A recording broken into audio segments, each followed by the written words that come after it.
Queue న్యూస్లో పనిచేయటకు senior video editors కావాలను సంప్రదించవలసిన నెంబర్లు 8688960884. కాంస్యంతో బోని షూటింగ్ లో పతకం గెలిచిన మను బకర్. పారిస్ ఒలింపిక్స్ లో ఇండియా పతకాల ఖాతా తెరిచింది. స్టార్ షూటర్ మను బకర్ కాంస్య పతకంతో బోని చేసింది. ఆదివారం జరిగిన విమెన్స్ 10 మీటర్ల ఎయిర్ పిస్టల్ ఈవెంట్ లో బకర్ 3వ స్థానంలో నిలిచి ఇండియాకు తొలి మెడల్ అందించింది. దాంతో ఒలింపిక్స్ లో మెడల్ గెలిచిన దేశ తొలి మహిళా షూటర్ గా రికార్డు సృష్టించింది. మరో ఇద్దరు షూటర్లు రమితా జిందాల్, అర్జున్ బబుటా ఫైనల్ చేరుకోగా హైదరాబాదీలు పివి సింధు, నిఖత్ జరీన్, ఆకుల శ్రీజ తమ పోటీలో శుభారంభం చేశారంటూ వార్తను చూస్తా ఉన్నాం. కాంస్య పథకంతో బోని కొట్టింది ఇండియా ఎక్కడ ఒలింపిక్స్ లో. సరే, మనం ఒలింపిక్స్ లో ఒక కాంస్య పథకం వస్తే మన పేపర్ల నిండా ఆ తర్వాత మొత్తం దాని మీదనే చర్చ ఇదంతా జరుగుతూ ఉంటుంది. అసలు ఈ మన పథకాలు ఏంది, మన లెక్కేంది, ఒకసారి మనం దీని గురించి మాట్లాడుకోవాలా. మీరు ఈ తెలంగాణ ప్రజలారా, ముందుగా తెలుగు ప్రజలారా, ఏ దేశంలో అవినీతి ఎక్కువ ఉంటుందో ఆ దేశంలో క్రీడా రంగం మొత్తం కూనరొల్లిపోయి ఉంటుంది అన్నట్టు. ఇక్కడ వాళ్ళని ఎదిరించేటోడు ఉండడు. అవినీతి పోటీలు పెడితే అన్ని పథకాలు వచ్చి కూర్చుంటాయి మన దగ్గరికి. అందుకే కేసీఆరే ఇనానమస్గా కొట్టుకొస్తాడు వాటిని. అయ్యా, ఇండియా పరిస్థితి, దేశం ముందుకు పోవాలి, మిగతా దేశాలతో పోటీ పడుతూ ఉంది. మనది 5 ట్రిలియన్ ఎకానమీ, $5 ట్రిలియన్ ఎకానమీ, ఇవన్నీ డైలాగులు అన్నీ అవుతాయి. కొన్ని విషయాలు చూస్తే మనకు చాలా బాధ అనిపిస్తుంది. ఇప్పటి వరకు భారతదేశం ఈ కాంస్యంతో పాటు భారతదేశం ఎన్ని పథకాలు సాధించింది అంటే 36 ఒలింపిక్ పథకాలు సాధించింది.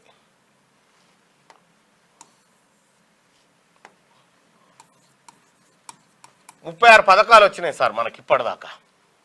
మన భారతదేశం మొట్టమొదటి పథకం మనకు 1900 పారిస్లో జరిగింది. పారిస్లో జరిగినటువంటి ఒలింపిక్స్ కానించి స్టార్ట్ చేస్తే ఈ 100-120 ఏళ్ళ చరిత్రలా.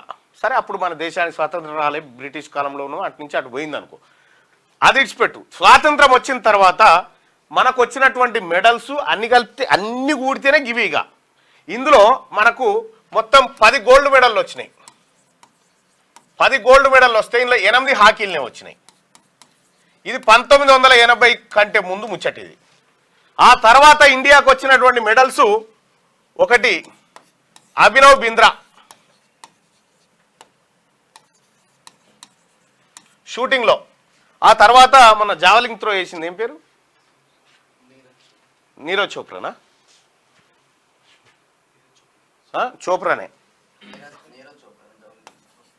చోప్రా, వీళ్ళిద్దరికి గోల్డ్ మెడల్ వచ్చినాయి. ఎవరికి రాలే. ఇగో ఇది మన గోల్డ్ మెడల్ల కథ. ఇక్కడ 1952లో ఇండివిజువల్లో మొదటి మెడల్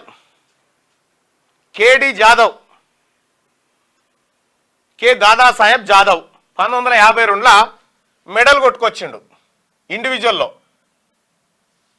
అది బహుశా కాంస్యం అనుకుంటా, కాంస్యం ఏదో మెడల్ కొట్టుకొచ్చిండు ఈయన. ఏది, రెజ్లింగ్లో కొట్టుకొస్తే మన దేశంలో ఇంత దేశానికి స్వాతంత్రం వచ్చిన తర్వాత మొదటి మెడల్ కొట్టుకొచ్చినటువంటి ఈయన ఆఖరికి పెన్షన్ కోసం కొట్లాడి చచ్చిపోయింది మన దేశంలో. పెన్షన్ కోసం కొట్లాడి పేదరికంలో చచ్చిపోయింది ఈయన.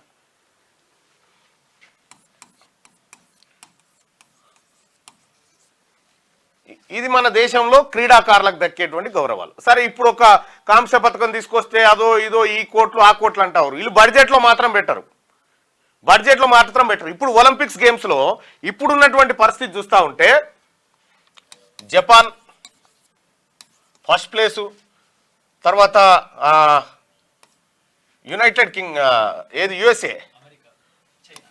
యుఎస్ఏ, ఆ తర్వాత ఆస్ట్రేలియా, ఆ తర్వాత ఫ్రాన్సు, ఆ తర్వాత సౌత్ కొరియా.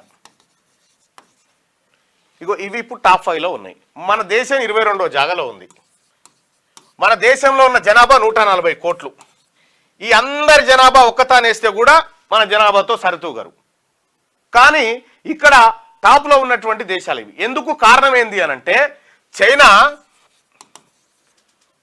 311 లక్షల కోట్లు బడ్జెట్ దీనికి, ఏది, క్రీడా రంగానికి. మన ఇండియా బడ్జెట్ ఎంత అంటే 3442.37 కోట్లయ్యా. ఇది మన ఇండియా క్రీడా రంగం బడ్జెట్.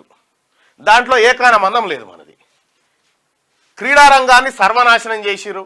మనకు ఇండియా కావాల్సి కేవలం క్రికెట్ ఒకటే. ఇక మిగతా క్రీడలు ఎటన పోని ఆడనో ఈడనో ఆనిముత్యాలు మొలిస్తే అవి వాళ్ళ సొంత కాలం మీద వచ్చినాయి తప్ప ప్రభుత్వాలు ప్రోత్సహించి తీసుకొచ్చినటువంటి అవకాశాలు తక్కువ. ఇంకా గమ్మత్ విషయం ఏంటంటే మన దేశంలో బడ్జెట్ పెడతారా? మన దేశంలో బడ్జెట్లు పెడితే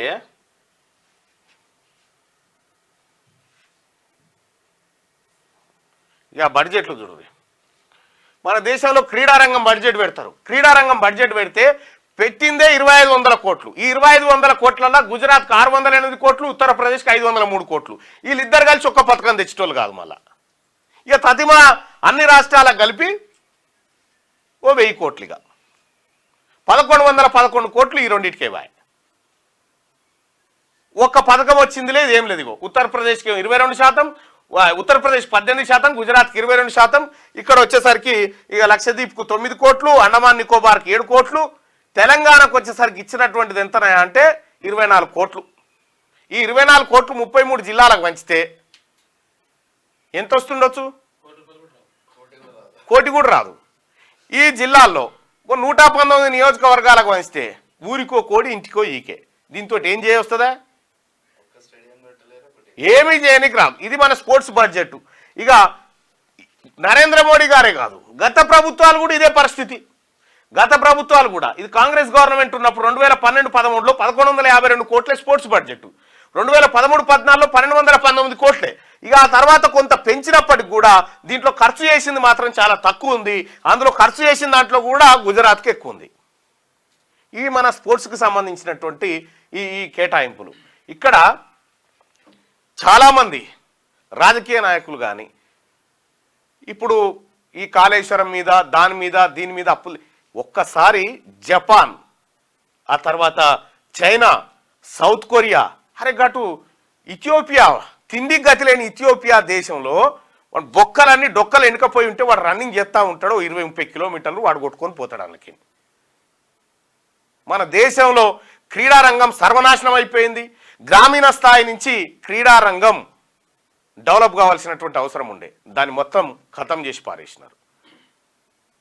పాఠశాలల్లో క్రీడ ఎటు పోయిందో, మండల స్థాయి ఆటలు ఎటు పోయినాయో, జిల్లా స్థాయి ఆటలు ఎటు పోయినాయో నామకే వాస్తే నిర్వహించి చేస్తూ ఉన్నారు.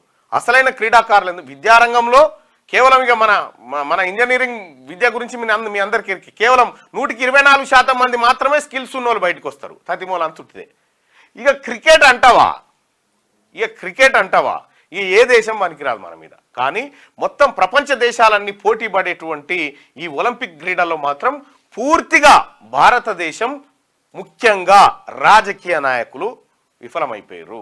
రాజకీయ నాయకులు ఇక్కడ ఏదైనా మంచి ఈవెంట్ చేద్దామంటే అలా దొరవాడు ఎంత మిగులుతుంది ఏం కథ. ఎప్పుడైతే ప్రభుత్వాలు తట్ట పని, మట్టి పని, పార పని పట్టినాయో కరప్షన్ అన్నట్టుగా గుర్తుపెట్టుకోరు. బలపం, పలక, స్టెథోస్కోప్ ఇవి డెవలప్మెంట్. ఈ క్రికెట్లో ఈ BCCIలో board of cricket control of India దీంట్లో కూడా మళ్ళీ ఎవరు? అమిత్ షా గారు కొడుకు జైషా. ఈయన ఎక్కడ చూడు క్రీడారంగం నాశనం కావడానికి రాజకీయ ఇంక్లూడింగ్ వాళ్ళు వీళ్ళని కాదు, అందరి కథ ఇది. ఈ దేశంలో క్రీడారంగం భ్రష్టు పట్టడానికి 3000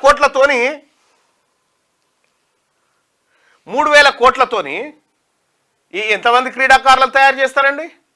ఈ దేశంలో ఉన్న క్రీడాకారులు ఎంతమంది? కనీసం ఈ 3000 కోట్లతోని ఈ దేశంలో ఉన్న క్రీడాకారులకు ఒక లంచాన పెట్టొస్తుందా? దీంతోనే అద్భుతాలు సృష్టిస్తామంటే ఆడికేనా వస్తుంది? ఇక అంతో ఇంతో కష్టపడి వాళ్ళు మెడలు తీసుకొని 5-6 రాగానే ఇప్పుడు 124 మంది పోయిరు. ఓ 5-6 వస్తాయి అనుకో, 5-6 రాగానే చక్కగా దిగాలే, ప్రధానమంత్రి గారితో కలిసి ఛాయ్ విందు తాగాలే, శబాష్ అనిపించుకొని వెళ్ళిపోవాలి. ఇది మన దేశం పర్ఫార్మెన్స్ క్రీడారంగంలో. ఏం చెప్తాం? ఇంకా దరిద్రం ఏంటంటే, ఇంకా చాలా దరిద్రమైనటువంటి విషయం ఏంటంటే, ఈ దేశంలో క్రీడాకారుడు ఎన్నో పథకాలు సాధించి కష్టపడ్డ క్రీడాకారుడు ఆకలితోనో పేదరికంతోనో చచ్చిపోతాడు. ఇక్కడికి గిడికి ఒక ఆయన వచ్చిండే మన దగ్గరికి, టాలెంట్ ఉన్నటువంటి అబ్బాయి, ఆయన పేరు ఏందో బస్తాలు బస్తాలు మెడల్ వేసుకొని వచ్చిండు. నువ్వే చేతిగా అదేమో వలగొట్టిగా. ఏం పేరు? క్రాంతి. క్రాంతి అని ఒక అబ్బాయి వచ్చిండు. అతను టాలెంట్ చూసిరా? ముస్లిం వచ్చిండు, కరాటే నుంచి ఈయన వచ్చిండు, క్రాంతి కూడా వచ్చిండు. ఆయనని అటువంటి ఏది ఫ్రాన్సు, పారిస్ ఆ వేదికల మీద ఆ దేశాలు గుర్తించి మా కాడ మీ షో చేయమని అంటా ఉంటే మన దేశంలో పట్టించుకోలే. అదే నాగలి పార పట్టుకొని పని చేస్తూ ఉంటే వీడికి వస్తే ఇవాళ క్యూ న్యూసే అతన్ని ప్యారిస్కి అక్కడికి దోలిచ్చి ఆ పర్ఫార్మెన్స్ చేయించి వచ్చింది. ఆ అబ్బాయి ఎటుపోయాడు పిలువురు వచ్చితే చేయించింది. మీరు దేన్ని గుర్తించరా? విద్యారంగం గుర్తించరా? క్రీడా రంగాన్ని గుర్తించరా? కేవలం చట్టసభలలో మీరు ఇది తిన్నారు, మీరు ఇది తిన్నారు, మీరు ఇది తిన్నారు, ఇంతే. ఎంతోమంది టాలెంటెడ్ ఉన్నటువంటి చాలామంది ప్రజలు ఈ దేశంలో ఉన్నా కూడా వాళ్ళకి ప్రోత్సాహం లేదు. ఈ మన ఒలింపిక్ మెడల్స్ మన కథ మన లెక్క. ఈ ఒక్క అమ్మాయిని చూపించి 140 కోట్ల మందిని సప్పట్లు కొట్టాలి. గడు ఇథియోపియా, ఉగాండా, చిన్న చిన్న దేశాలు.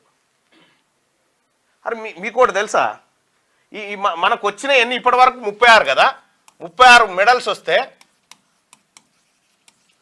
అమెరికాకు చెందినటువంటి మైకెల్ ఫెల్ప్స్ స్విమ్మింగ్లో 28 గోల్డ్ మెడల్ ఒక్కడే సంపాదించుకొచ్చాడు. 28 గోల్డ్ మెడల్స్.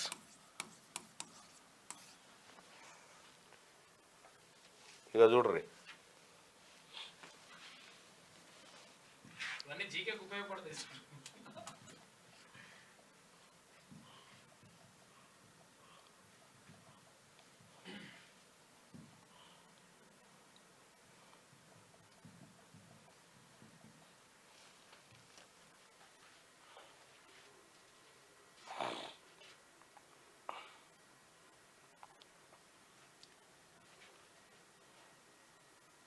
ఈయనే మైకెల్ ఫెల్ప్స్ 28 మెడల్స్ వచ్చినాయా ఆయనకు.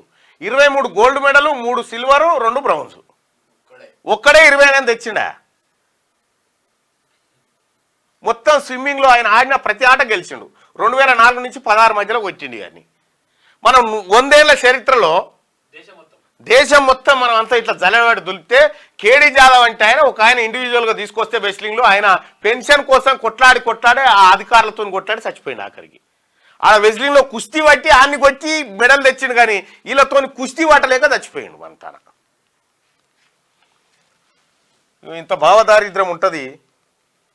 ఈ పరిస్థితి మారకపోతే ఏం వ్యవస్థ ముంగడిపోతుంది? సరిగా ఏటో పోయినంపా. క్యూ న్యూస్ లో పనిచేయటకు సీనియర్ వీడియో ఎడిటర్స్ కావాలను సంప్రదించవలసిన నెంబర్లు 8688926084.